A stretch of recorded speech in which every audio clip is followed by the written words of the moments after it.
The map that didn't match the land.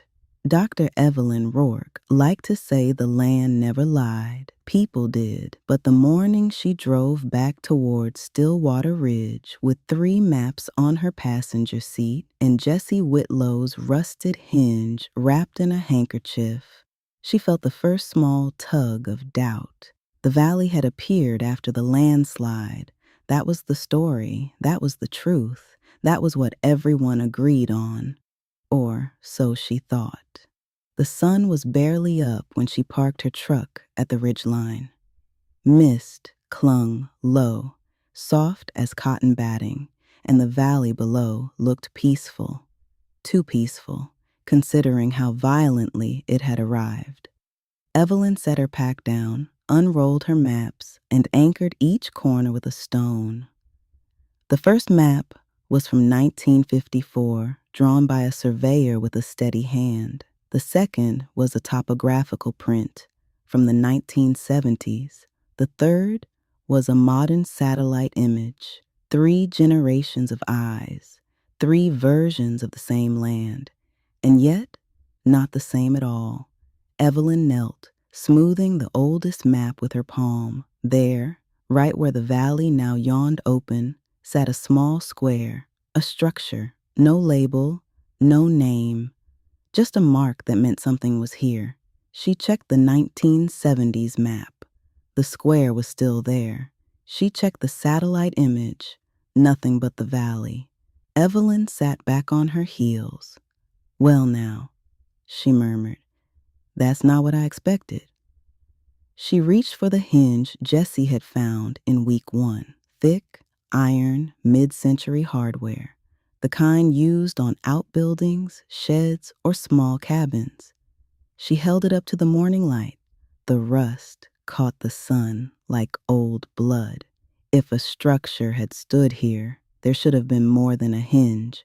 Foundation stones, nails, charred wood, something.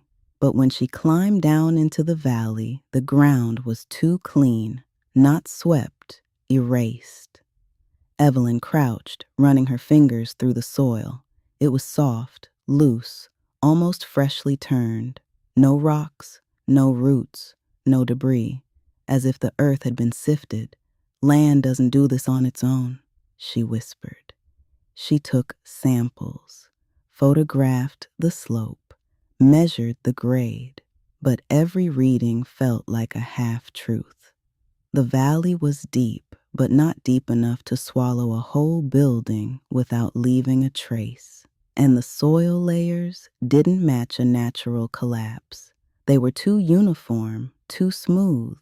By noon, Evelyn had more questions than answers, so she packed her maps and walked toward the home of the one person who'd lived on this ridge longer than anyone else.